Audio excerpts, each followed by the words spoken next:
The night was still, the river shimmering beneath the soft light of the moon.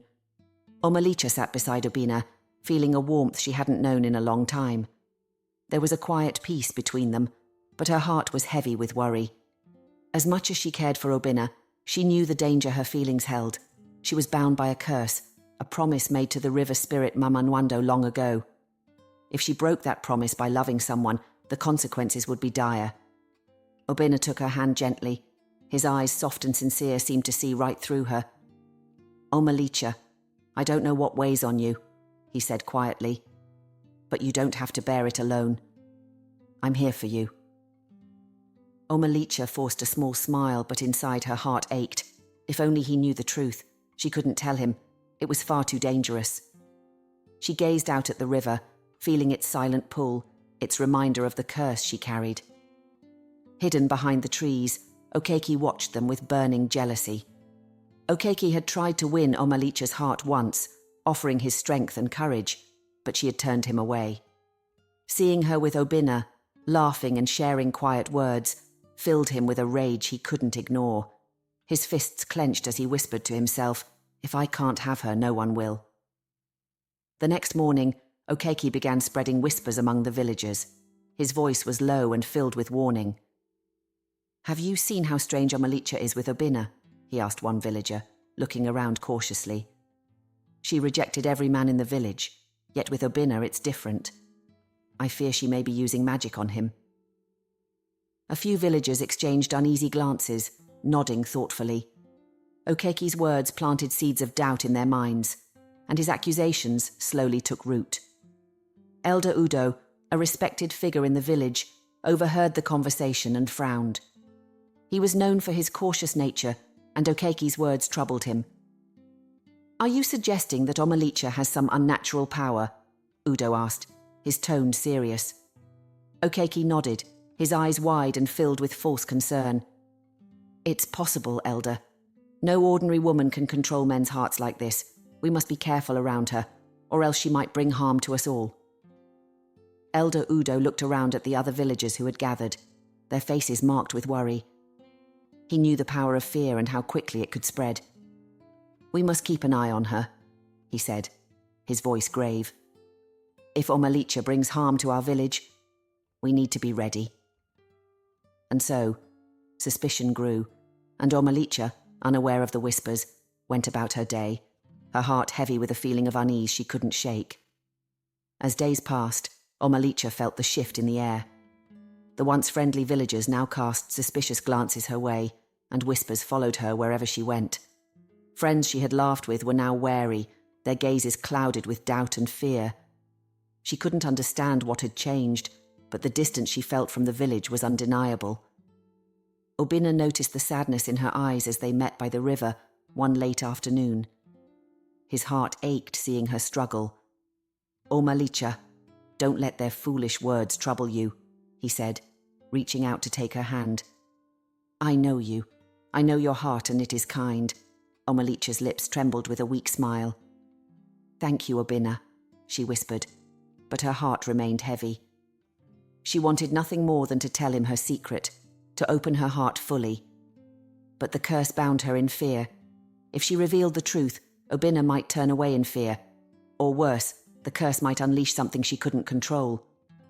Her mind raced with what-ifs, each more frightening than the last. Yet Obina's kindness, his steadfast support, gave her a small glimmer of hope. She held on to his words, even as the weight of her secret pressed down, filling her heart with longing and fear. One evening, as Omalicha sat by the river lost in thought, Okeke approached her. She turned as he stepped out of the shadows, his face contorted with anger and jealousy. There was a look in his eyes that sent a chill down her spine. "Omalicha!" he spat, his voice filled with accusation. "What kind of magic are you using on Obina?" She felt her heart pound, but she steadied her voice, meeting his glare. "I have done nothing to him, Okeki. I care for him, that's all. Leave us be." But her calm only seemed to enrage him further. He stepped closer, his fists clenched tight. "You think you can play with our hearts, rejecting all of us and then favoring him? His voice was low, dangerous. "You won't fool me. I'll make sure everyone knows what kind of witch you really are." Omalicha's throat tightened, but she refused to show fear. "You have no right to make such accusations, Okeki. You don't know me." But Okeki's rage burned hotter. "You'll regret this, Omalicha. I'll see to it that everyone knows who you really are." He stormed off, his threats hanging in the air. Omalicha was left alone, her heart heavy with dread. Trouble was coming, and she felt powerless to stop it. Okeki stood in the centre of his small hut, his mind still replaying his bitter thoughts about Omalicha. His anger burned hot, each memory fueling his resentment. He clenched his fists, jaw tight, feeling the sting of rejection all over again. But just as he prepared to pace, a strange sensation crept into his chest, a sharp, uncomfortable tightness. He paused, pressing a hand to his chest, confusion flickering across his face. The ache grew stronger, spreading quickly until it felt like a heavy weight pressing down on him. A wave of dizziness followed, and suddenly his legs weakened beneath him. His vision blurred, and a cold sweat broke out on his forehead. He tried to take a step forward, but his strength drained in an instant, leaving him swaying.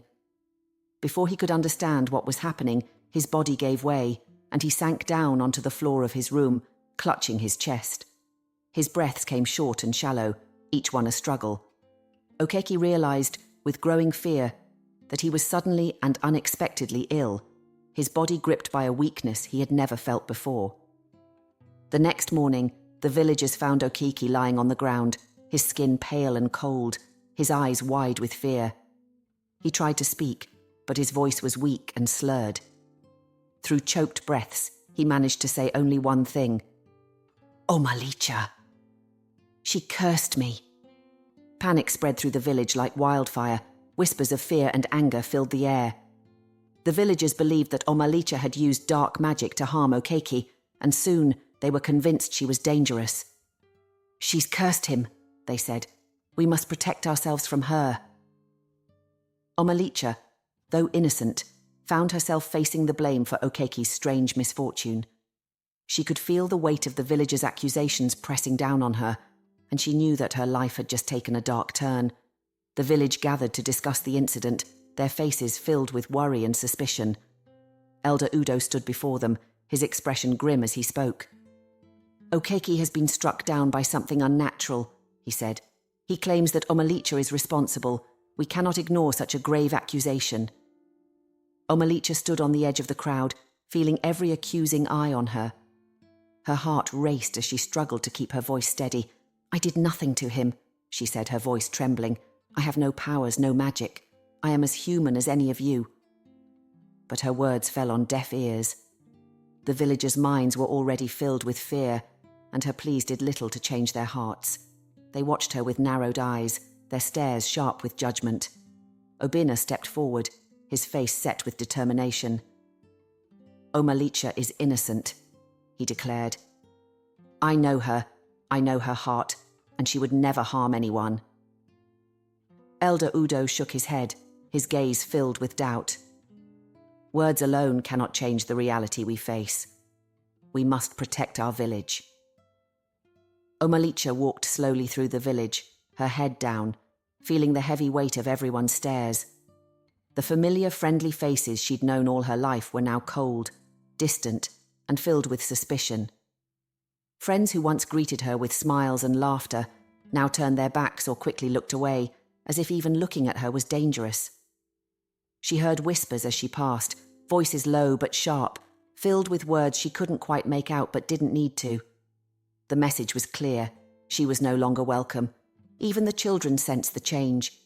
They peeked out from behind their mothers, eyes wide with a fear Omalicha couldn't bear to see. She remembered laughing with these children, watching them play by the river. Now they clutched their mother's skirts as if she were a ghost or a shadow to be feared. Feeling lost and alone, Omalicha made her way to the river, the only place that still felt familiar. She sat down on a smooth rock, wrapping her arms around her knees, trying to hold herself together. She felt trapped, like there was no escape from the fear and doubt that seemed to surround her. Just then she heard footsteps behind her. She looked up to see Obinna, his face full of worry and warmth. He sat beside her, taking her hand gently. "We'll get through this," he whispered, his voice steady and comforting. "I believe in you, Omalicha. You are not alone." Omalicha leaned into his touch, her heart aching with gratitude. "Thank you, Obinna," she whispered, though a part of her still felt hollow. She wanted to believe him, but the weight of the village's fear seemed too strong, trapping her in a world of shadows she couldn't escape. The village council gathered in the large hut, the air thick with tension. Elder Udo stood at the centre, his face shadowed and serious, his eyes sharp with judgment. Around him, the villagers sat in a tight circle, whispering nervously, their faces marked by fear and doubt. When Udo finally spoke, his voice was deep and unyielding. "Omalicha has brought fear and misfortune upon our village," he announced.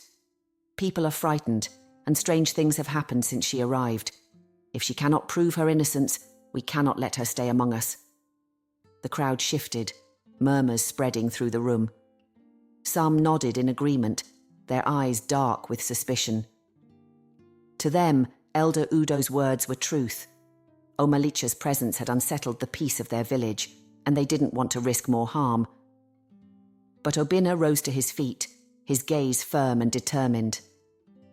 "Omalicha has done no wrong," he called out, his voice echoing through the hut. "She has brought nothing but kindness to this village. Casting her out because of rumours is unjust. We cannot let fear cloud our hearts." Elder Udo's face remained impassive as he looked at Obinna, his expression firm. "Belief alone cannot protect us, Obinna," he said in a calm yet commanding tone. "If she is innocent, then she must prove it. Otherwise, we must ask her to leave for our own safety." The villagers murmured their agreement, fear seeping into their voices. Omalicha's heart sank, feeling as though the ground beneath her had shifted. Even Obinna's strong words couldn't break through the wall of fear and suspicion that surrounded her. She realized with a heavy heart that the village had already begun to turn against her. After the council meeting, Omalicha felt hollow, as if a dark cloud had wrapped itself around her heart. She wandered alone to the river, where she often found comfort. But tonight, even the water felt heavy with judgment.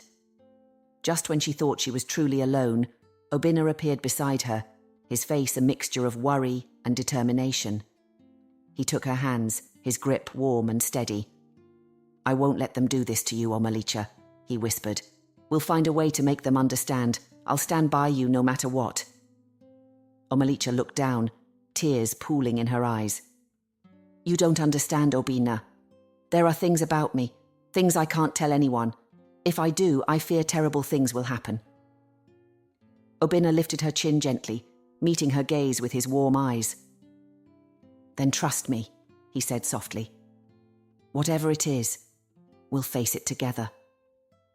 Omalicha's heart felt a flicker of hope, but the weight of the curse pressed heavily against her.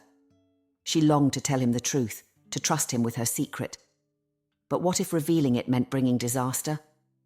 She didn't know how much longer she could hold on to this burden alone, yet fear kept her silent. For now, all she could do was nod and lean into Obinna's embrace, letting his presence ease her sorrow, if only for a moment. The village council had spoken, and their decision weighed heavily on Omalicha's mind. She had only 3 days to prove her innocence, or she would be cast out. Panic gripped her heart as she wandered through the village, feeling more isolated than ever. The villagers watched her closely, their eyes filled with suspicion. Whispers trailed behind her like shadows, each one sharper than the last. That evening another strange incident occurred. Another villager fell mysteriously ill, and without hesitation, the people blamed Omalicha. "She brings nothing but misfortune," they said, fear threading through their voices. Omalicha felt trapped. She wanted to disappear, to leave the village and free herself from the constant blame. That night she packed her few belongings, ready to flee into the night. But just as she prepared to leave, Obinna appeared at her doorstep, his face filled with determination. "Don't leave, Omalicha," he pleaded, his voice breaking slightly. "If you go, they'll think you're guilty. Stay and let me help you find a way to clear your name. I won't let you face this alone." Omalicha looked at him, her heart aching with gratitude and despair. She knew staying would only invite more suspicion, but leaving would mean losing Obinna forever. Torn between fear and hope, she finally nodded, allowing herself to lean on his support, if only for a little longer. On the second day, with Okeki still gravely ill, his older cousin Ikenna took it upon himself to confront Omalicha. Ikenna, tall and stern, had always looked out for Okeki, and now, seeing his cousin suffer, he felt a deep need for answers, and someone to blame. In the village square, Ikenna stepped forward, his voice cutting through the murmurs of the gathered villagers. "Omalicha," he called, his voice hard as stone, his finger pointed accusingly at her. "Look at what's happened to Okeki. We all see the misfortune that follows you. If you truly have no hand in this, then prove it." Omalicha stood frozen, the weight of the accusation heavy on her chest. She looked around, seeing the suspicion and fear in the eyes of people she had once called friends. She opened her mouth to speak, but no words came. The accusations felt like stones pressing down on her, each one harder to bear than the last. Before she could gather herself, Obinna stepped in front of her, his back straight and his voice loud. "This isn't right," he shouted, his gaze defiant as he faced Ikenna. "You're blaming her based on fear and rumours. Omalicha has done no harm to anyone here." Ikenna scoffed, crossing his arms, his voice dripping with scorn. "And how would you know, Obinna? Perhaps you're under her spell, like all the others who thought they could win her heart." The villagers murmured in agreement, their voices filled with doubt. Omalicha felt a surge of panic. She couldn't bear the thought of Obinna facing their anger for her sake. But as she looked into his steady, unwavering eyes, she realized there was only one way forward. She would have to reveal her secret, hoping that Obinna would understand and stand by her. With a deep, trembling breath, Omalicha looked at Obinna, her heart racing, and knew the time had come to tell him the truth. That night, Omalicha and Obinna met by the river, away from the prying eyes of the village. The moon cast a soft glow over the water, and the gentle sound of the river filled the silence between them. Omalicha's heart pounded as she looked into Obinna's kind eyes, knowing that what she was about to share could change everything. Taking a deep breath, she began, her voice barely a whisper. "There is something you don't know about me, Obinna. I am not just an ordinary woman. I was once a mermaid living in this very river." Obinna's eyes widened, but he stayed silent, letting her continue. "Long ago I made a pact with the spirit of the river, Mama Nwando. She allowed me to walk among humans, but there was a price. I could never fall in love. If I did, terrible things would happen. That's why I've kept my distance from everyone. That's why I kept breaking all those men's hearts," Omalicha said softly, her gaze distant. As they sat by the river, Omalicha's heart became as heavy as the waters flowing before her. She had done what she feared most, revealed her secret to Obinna. Now all she could do was wait for the curse she believed would bring ruin upon her. Obinna sat beside her, his hand in hers, offering quiet comfort. Though she tried to stay strong, her mind was filled with dread. What would happen now that she had broken the pact with Mama Nwando? The minutes dragged, each one stretching longer than the last. The stars above shone calmly, oblivious to the storm in Omalicha's heart. She held her breath, listening, waiting, her eyes scanning the shadows and the rippling river, but nothing stirred. The village remained silent, and the river's waters flowed peacefully, undisturbed by her fear. "Do you think," she whispered, her voice trembling, "that the curse might not be real?" The idea felt foolish, yet hope flickered in her heart. Obinna gave her hand a gentle squeeze, a small, reassuring smile on his face. "Perhaps, Omalicha, maybe you've been carrying fear for no reason." His eyes were warm, and for a moment she felt calm. But the shadow of the curse still lingered in her mind, and she knew she wouldn't be free of her fear until she had answers. As midnight approached, Omalicha felt an urge to be alone by the river. She turned to Obinna, her voice soft. "I need a moment alone. I want to face whatever is coming. Myself."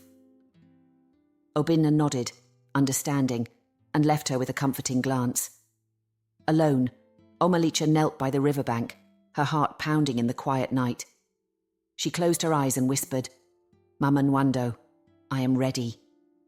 I broke the promise, and I accept whatever fate you choose for me." At that moment the waters shimmered, casting a soft glow over the riverbank. The air grew thick with a powerful presence, and Mama Nwando emerged from the water, her form graceful and filled with an otherworldly strength. Her gaze was gentle, but her eyes held a depth of understanding that reached into Omalicha's soul. "Omalicha," Mama Nwando's voice echoed softly, filling the air. "The curse you feared was never meant to harm you. It was a test, a challenge for your heart. I needed to see if you could trust another fully, even when judgment surrounded you." Omalicha's heart pounded as Mama Nwando's words settled over her. "I was so afraid," she whispered, tears filling her eyes. "I thought revealing my truth would destroy everything." Mama Nwando nodded, her expression wise and kind. "Fear was part of the test, child," she said gently. "When I granted you the gift to live among humans, it was more than just the form of a woman. To truly be one of them, you needed to face what it means to be human, and being human means being vulnerable, trusting someone with your truth, despite the dangers that truth may bring." Omalicha listened, her heart pounding as the full weight of Mama Nwando's words sank in. "But I didn't understand," she whispered. "I thought I had to keep my secret hidden to stay safe." Mama Nwando's gaze softened. "I know, but the heart cannot live behind walls and still be fully human. To love, to trust, to be seen for who you truly are. These are gifts and burdens that come with being human. They carry risk, yes, but they also bring freedom and connection." She paused, her gaze softening further.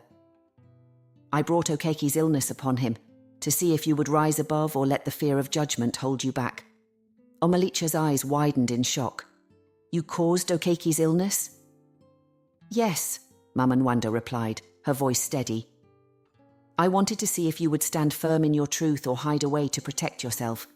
You could have let the villagers' judgment silence you, but you chose to trust Obinna, and in that act, you broke the curse." Omalicha's heart filled with understanding and gratitude. "So, by sharing my true self with Obinna, I passed the test." Mama Nwando nodded, a look of pride in her eyes. "Yes, my child. The illness that befell Okeki will fade, and he will be healed. You are free now, free to live without fear and to love as you choose." Tears of relief slipped down Omalicha's cheeks, her heart finally free of the burden she had carried for so long. "Thank you, Mama Nwando," she whispered, her voice filled with joy. Mama Nwando smiled, her form shimmering in the moonlight. "You have shown courage, Omalicha. Use that courage well in the life ahead of you."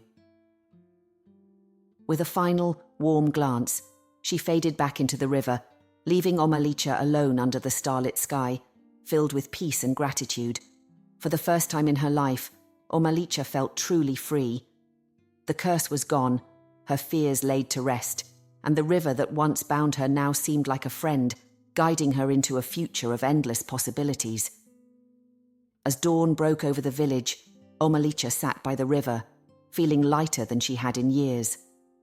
The weight of the curse, which had shadowed her every step, was gone, and she was free to live openly without fear. The river shimmered peacefully in the morning light, as if blessing her newfound freedom. Obinna appeared, his face filled with relief as he saw her calm expression. "Did anything happen last night?" he asked gently, his eyes searching hers. Omalicha smiled, her face glowing with joy. "Yes, Obinna. Mama Nwando came to me. She told me that the curse was a test, to see if I could open my heart and trust. By revealing my secret to you, I broke the curse." She reached for his hand, her voice steady. "I am free now, truly free." Obinna's face softened as he took her hands in his. "I'm so happy, Omalicha," he whispered, holding her close. "We can start our lives together without fear." The peace she felt, spread like warmth from the river, and together they walked back to the village. As they entered, villagers stopped to stare, surprised to see Omalicha looking so radiant, her usual wariness replaced by a peaceful smile. Later that day, word spread that Okeke, who had been bedridden for days, had suddenly recovered. He was seen walking through the village, his strength renewed. The villagers, who had once looked at Omalicha with suspicion, began to question what they believed. If Okeke was well again, then maybe Omalicha hadn't been the source of his illness after all. The village elders gathered, including Elder Udo, who had been the first to doubt Omalicha. They watched as Okeke, once weak and frail, now moved easily among the people. His usual strength returned. Slowly, the elders realized they had been wrong in their judgment of Omalicha. Elder Udo called for a village gathering, his voice filled with humility as he addressed the crowd. "We have judged too quickly and in fear," he admitted. "Omalicha has been nothing but kind to us, yet we accused her unjustly.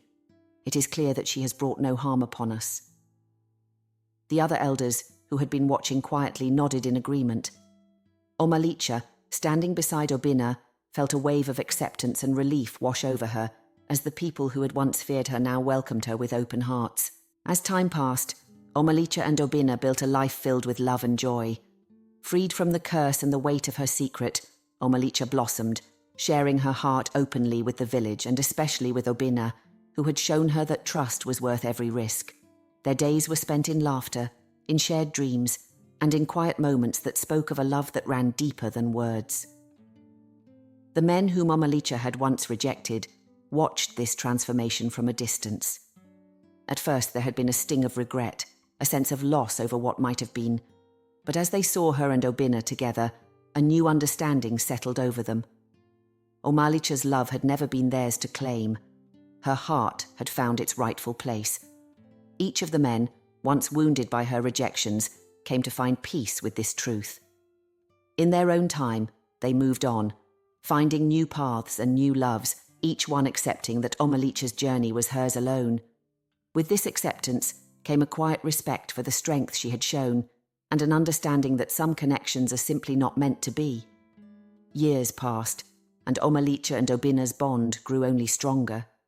Together, they became a beloved part of the village, their story one of hope, courage, and the resilience of love. They built a family, their home filled with laughter and warmth, and their children grew up surrounded by stories of how love had triumphed over fear. In the evenings, as the sun set, Omalicha and Obinna would sit together, watching the colours fade into night, their hands intertwined. They had found their happily ever after, not as a tale of grand adventure, but in the quiet beauty of a life lived with trust, kindness, and an unbreakable bond. For Omalicha, the journey had been worth every trial, every heartbreak, and every risk. She had found her true home, not just in the village, but in the heart of the man who had seen her, understood her, and loved her completely. And with Obinna by her side, she knew they would face every tomorrow together, grateful for the love that had brought them here.